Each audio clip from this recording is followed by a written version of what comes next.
Bismillahirrahmanirrahim. Assalamualaikum warahmatullahi wabarakatuh. Alhamdulillahirabbil alamin wassalatu wassalamu ala asyrafil anbiya'i wal mursalin wa ala alihi wa sahbihi ajma'in.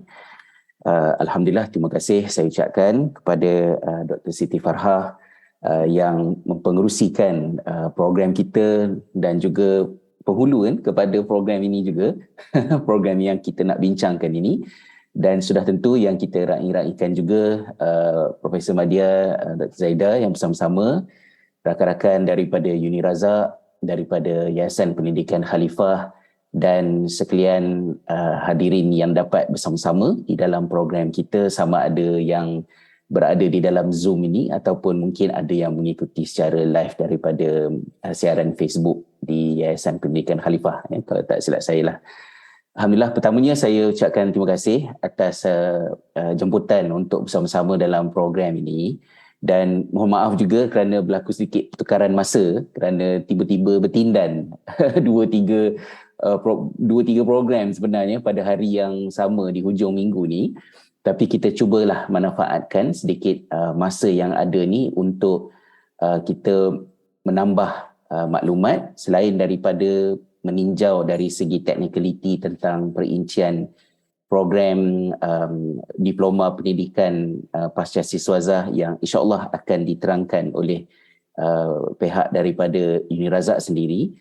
Tapi saya bersama-sama dengan sekalian yang hadir ini daripada Yayasan Pendidikan Khalifah adalah untuk berkongsi sedikit, mungkin kita kata sebagai reflection peribadilah kepada program ini, mengapa ia selari dengan apa yang nak diperkatakan berkaitan dengan sinergi di antara industri dan juga akademia dalam memperkasakan warga pendidik sebagai satu orang kata value proposition yang kita nak ketengahkan untuk menunjukkan nilai unik yang ada pada program ini. Mungkin di peringkat permulaannya kita ingat kembali bahawa walaupun agama Islam itu akan melihat susuk tubuh Nabi Muhammad SAW sebagai seorang rasul yang merupakan utusan Allah, tetapi di alam realitinya, di hayat baginda, Nabi Muhammad SAW itu suka memperkenalkan dirinya sebagai seorang guru, sebagai seorang muallim. Dalam beberapa riwayat yang berbeza, baginda menyatakannya secara eksplisit, dan antaranya ialah bagaimana ketika berlaku dua kumpulan berada di dalam masjid, satu kumpulan sedang beribadah, sedang berdoa, dan sekumpulan yang lain pula sedang mengajar dan belajar. Jadi ketika baginda melihat adanya aktiviti yang berlainan di dalam masjid itu, Rasulullah berkata bahawa mereka yang berdoa itu, jika Allah kehendaki, mereka akan mendapat apa yang mereka minta, dan jika Allah tidak mengizinkannya, mereka tidak akan mendapat apa yang mereka minta. Pada mengulas aktiviti ibadah berkenaan. Kemudian baginda kata, adapun kumpulan yang satu lagi yang sedang belajar dan mengajar itu, innama bu'istu mu'alliman, kata baginda, sesungguhnya aku ini diutuskan sebagai seorang pendidik, dan baginda telah pergi duduk menyertai kelompok yang sedang belajar dan mengajar itu tadi. So itu adalah satu demonstrasi yang jelas menunjukkan bagaimana baginda ingin bersama-sama dan meletakkan kedudukan yang mulia dan penting, signifikan kepada aktiviti belajar dan mengajar, kerana perkembangan masyarakat baginda itu bukan hanya dari sisi pandang agama, tetapi dari segi pembangunan masyarakat itu sendiri, jalan yang baginda letakkan keutamaan yang tinggi itu adalah kepada proses belajar dan mengajar. Jadi bagi saya sebagai graduan syariah ketika di Jordan dahulu, mungkin idea tu tidak begitu jelas kepada diri saya di peringkat semasa saya belajar dahulu, betapa agama kita mengangkat kepentingan aktiviti dan ilmu berkaitan dengan mengajar dan belajar, sehingga ia menjadikan mengetahui sesuatu tentang agama tidak semestinya menjadikan seseorang itu terus berkemahiran, berkebolehan dan tahu pula untuk menyampaikannya kepada orang lain. Tetapi selalunya kita akan tinjau benda itu hanya dari perspektif dakwah, kemahiran berdakwah, ya.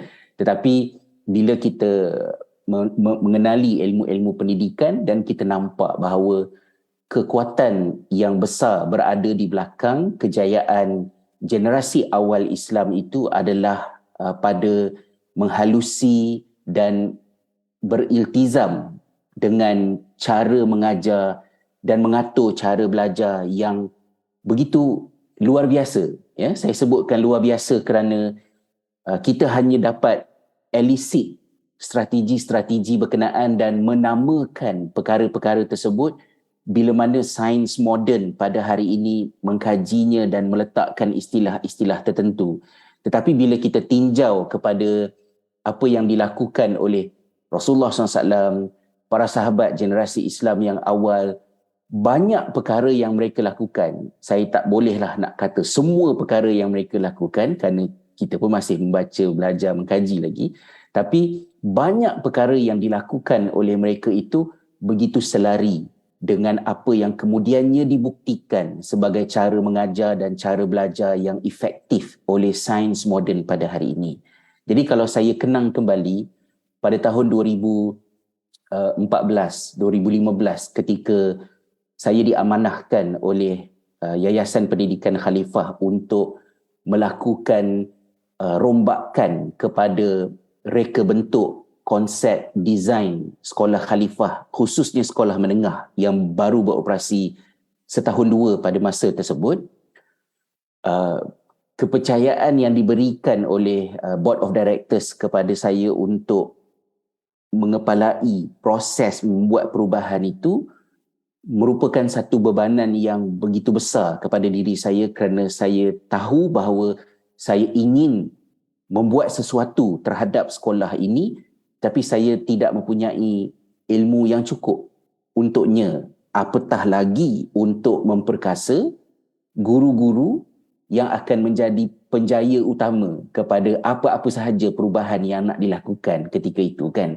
Jadi sambil buat kerja, sambil cepat-cepat cari ilmu, dan cikgu-cikgu kami yang boleh dikatakan kesemuanya adalah merupakan pemegang ijazah ataupun diploma di dalam bidang masing-masing dari segi kontennya, tetapi tidak ada yang datang daripada latar belakang berkelulusan dalam program teacher training ataupun perguruan.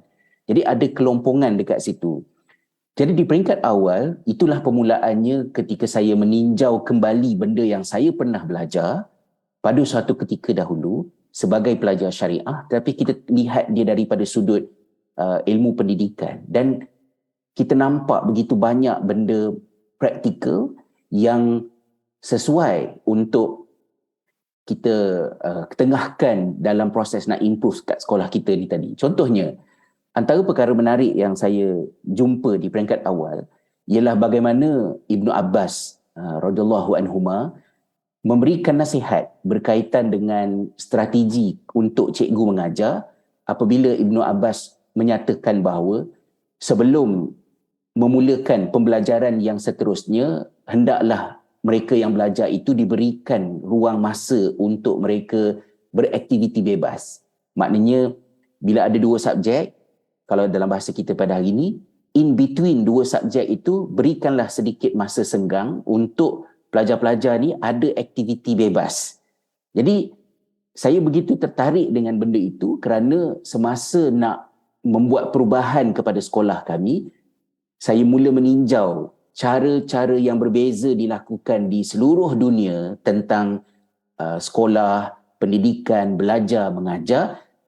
Semasa membaca tentang Finland pada masa tersebut, saya dapati itulah di antara perkara yang significantly highlighted di Finland. Semenjak daripada sekitar tahun 2000, antara perkara yang dibuat oleh Finland ialah 15 minit waktu rehat selepas 45 minit kelas di sekolah rendah dan juga sekolah menengah. 15 minit itu enforce untuk dijadikan sebagai waktu aktiviti bebas, di mana kanak-kanak disuruh untuk keluar daripada kelas, kelas ditutup, pintunya dikunci dan budak-budak ni kena keluar. Bukan sahaja keluar kelas, tapi kena keluar daripada bangunan. Tak kiralah kat luar tu sejuk macam mana ke, dah memang mereka sejuk 8 bulan sepanjang tahun. Kalau di tempat saya pada masa tersebut, memang 8 bulan covered by snow tu, kecuali suhunya lebih rendah daripada negatif 20, barulah sekolah mengizinkan untuk budak-budak boleh berada di dalam bangunan tapi still beraktiviti bebas. Jadi saya mula melihat bahawa sebenarnya ada banyak khazanah Islam yang harus diterokai dan dimanfaatkan, dan saya gembira kerana sekolah kami itu mempunyai peluang untuk perkara itu dibuat. Tapi cepat-cepat pada masa tersebut, saya ingatkan diri saya bahawa kita tidak boleh buat benda-benda di dalam pendidikan ini hanya dengan dorongan intuition. Maksud dia gerak hati kita, naluri kita bahawa kita try lah buat macam ni, so macam try and error.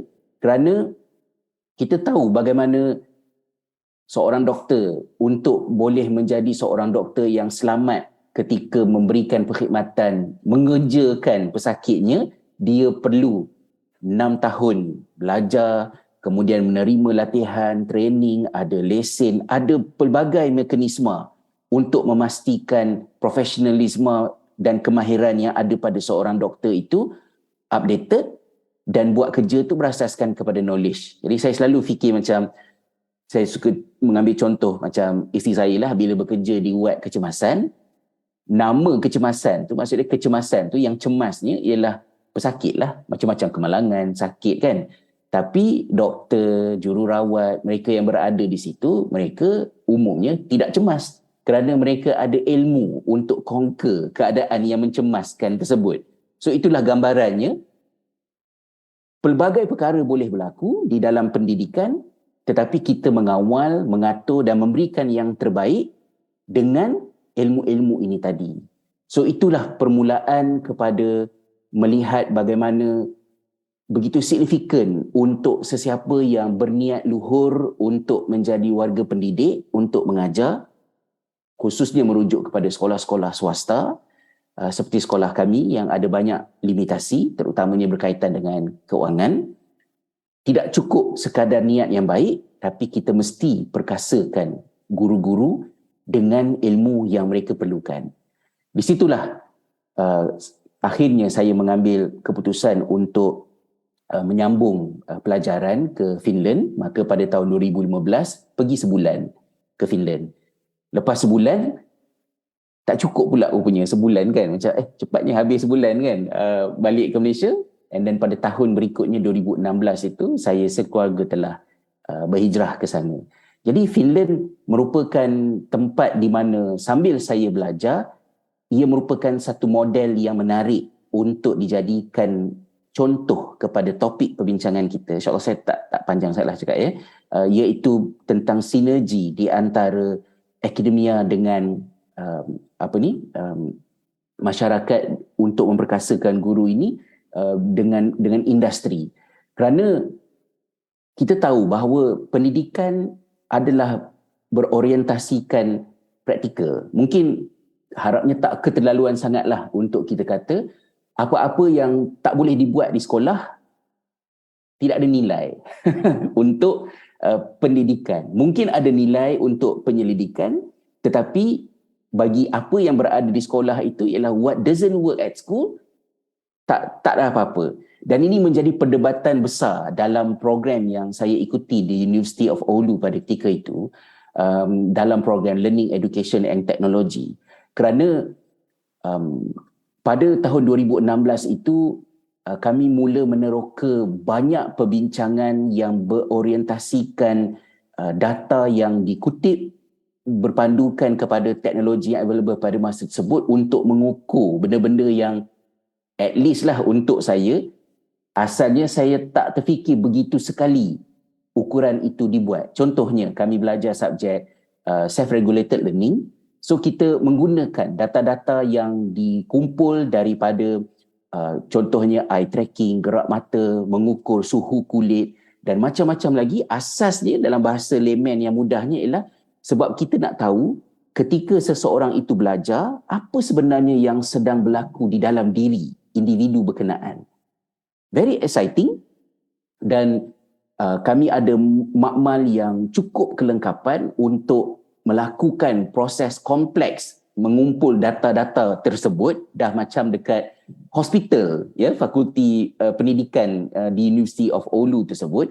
Tapi antara perdebatan besar yang timbul di dalam beberapa subjek yang kami belajar itu ialah ketika kita bincang tentang hal-hal ini, tahukah dalam dunia sebenar, di dalam bilik darjah, rupanya macam mana? Contohnya, bila kita kata seorang pelajar itu bermotivasi ataupun tidak bermotivasi, have you seen the face of a student who is highly motivated dan juga yang tidak bermotivasi?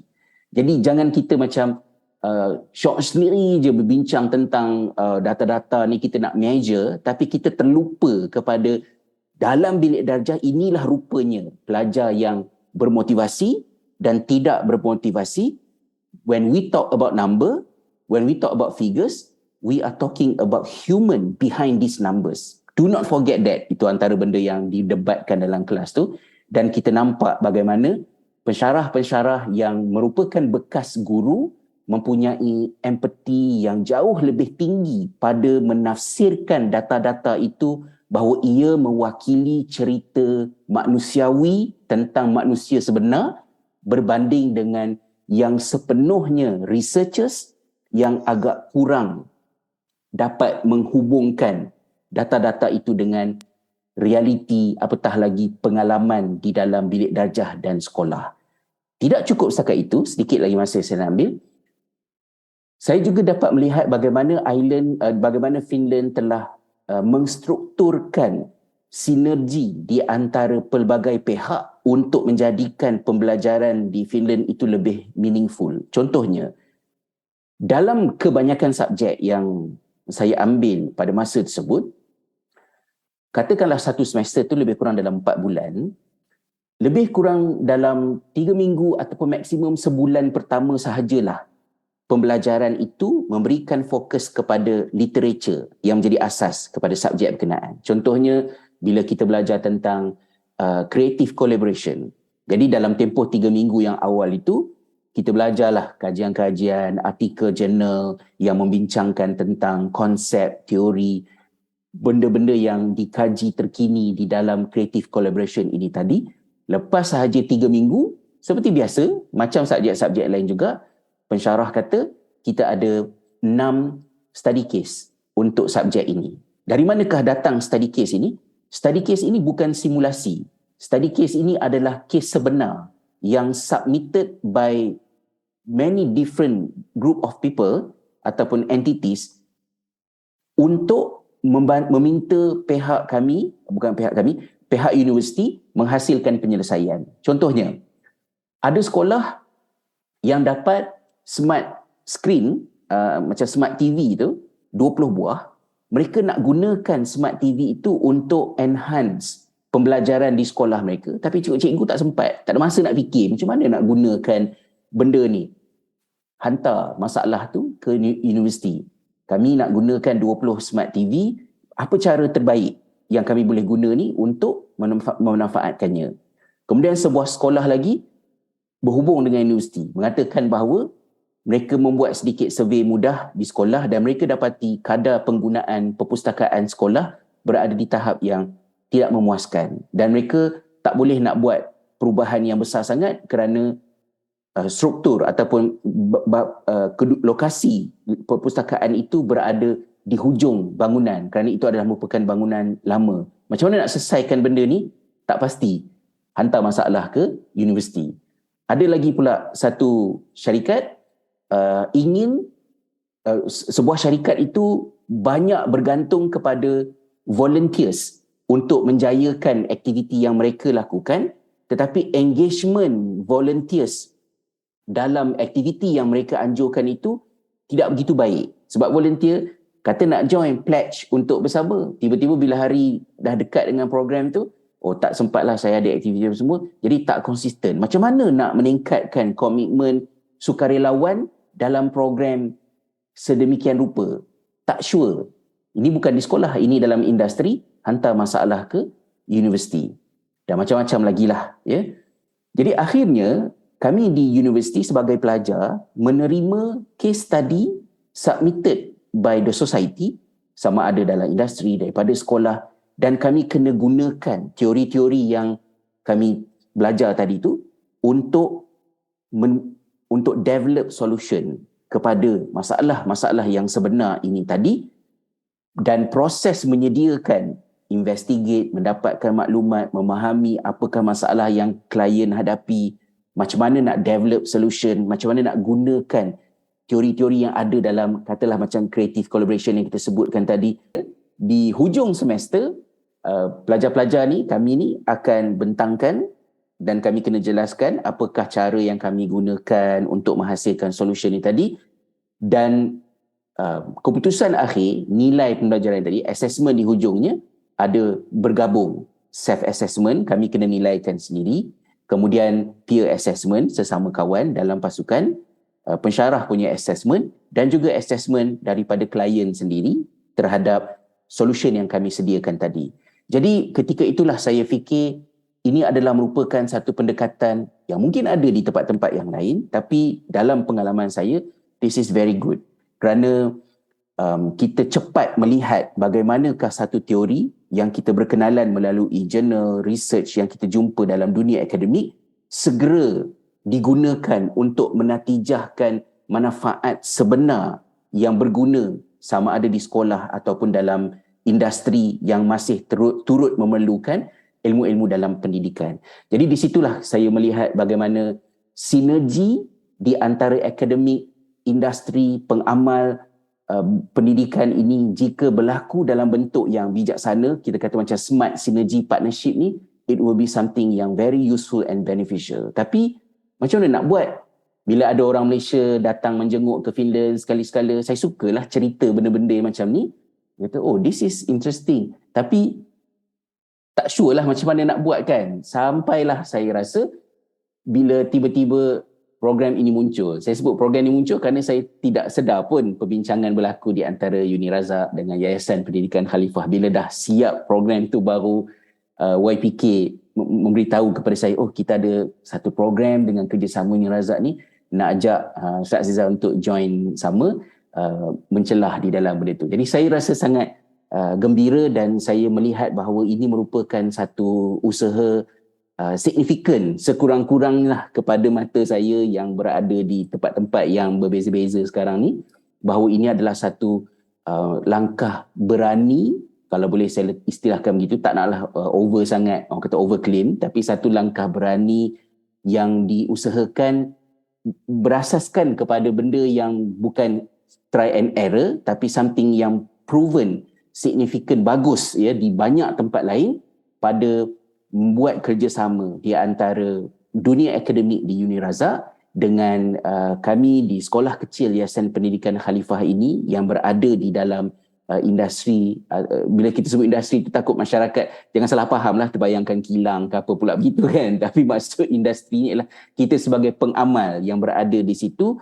Jadi kita cuba untuk mensinergikan di antara perkara-perkara yang kita lakukan di sekolah kami, serba sedikitnya, khususnya di dalam metod khalifah yang kita gunakan dalam pendekatan mengajar di sekolah dan dalam reka bentuk subjek semua, dengan kepakaran, kemahiran, penyelidikan yang ada di Uni Razak, dengan harapan guru-guru yang mengikuti program ini sentiasa berada di dalam keadaan yang seimbang dan orang kata maximize dari segi manfaatnya pada melihat ilmu-ilmu yang datang daripada teori penyelidikan dan bagaimanakah ia boleh terus diaplikasikan di dalam kelas masing-masing, di tempat masing-masing.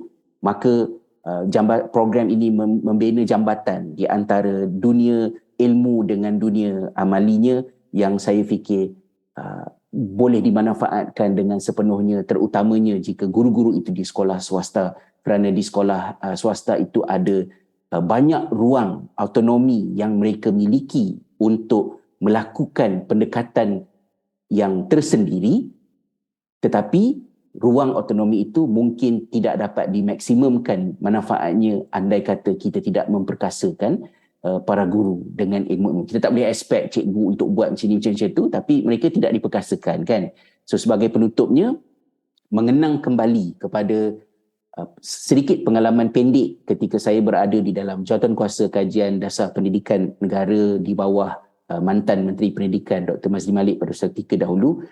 Antara perkara yang saya ingat ialah bila mana wakil-wakil daripada pelbagai kedutaan menghantar sama ada dutanya sendiri ataupun individu yang mereka lantik untuk membentangkan sistem pendidikan di negara masing-masing kepada jawatankuasa untuk dijadikan sebagai, orang kata, membina cermin lah untuk melihat kekuatan kelemahan. Antara yang saya ingat adalah bagaimana negara jiran kita Singapura meletakkan bajet yang begitu tinggi sehingga lebih kurang dalam, kalau kita pecahkan, lebih kurang dalam 20 ke 25 ribu ringgit seorang guru untuk latihan dalam perkhidmatan. Maknanya setiap cikgu di Singapura allocated 25 ribu ringgit untuk in-service training supaya mereka itu empowered. Jadi, saya tak nak sebutlah data negara kita banyak mana, tapi terlalu jauh daripada yang itu. Jadi, macam mana cikgu-cikgu kita nak kita harapkan mereka boleh buat banyak inovasi, perubahan, terutamanya nak overcome kekurangan kalau kita tak perkasakan mereka dengan latihan yang berterusan. Tiba-tiba berlaku pandemik. Dan bila berlaku pandemik, cikgu-cikgu tiba-tiba terpaksa menjadi pakar komputer lah kan, daripada tak reti nak guna Zoom, kena pandai guna Zoom. Bukan setakat pandai guna je, kena design pula cara belajar bersesuaian dengan aktiviti secara online ini. Kita dapat lihat begitu tinggi tekanan yang dialami oleh guru. Dan saya percaya bahawa jika guru-guru mempunyai ilmu, kemahiran untuk hal-hal yang seperti ini, bukanlah kata datang pandemik lain pula, tapi apa-apa sahaja kecemasan yang datang, sama macam isteri saya diwat kecemasan, if you have the knowledge, if you have the skills, any sort of emergency ataupun apa sahaja benda yang berlaku, yang dijangka atau tidak dijangka, kita boleh mengawalnya dan menawarkan manfaat, keselamatan dan kebaikan khususnya untuk guru-guru ni tadilah. Jadi di situlah saya hentikan pembentangan saya pada memberikan sedikit gambaran tentang mengapakah value proposition di dalam program ini begitu signifikan, kerana dia mengahwinkan di antara dunia akademik dan juga apa yang dilakukan di peringkat amali di sekolah-sekolah di dalam industri tadi. Semoga ianya adalah sedikit manfaatnya dan saya doakan agar program ini terus berjalan, terus berkembang. Dan on behalf of Yayasan Pendidikan Khalifah juga terima kasih kepada pihak UniRazak kerana memberikan peluang kepada kami untuk sambil berkongsi, kami juga belajar dan terus memperkasakan apa yang ada di sekolah kami melalui program ini. Wallahualam. Terima kasih terpanjang sikit. Assalamualaikum warahmatullahi wabarakatuh.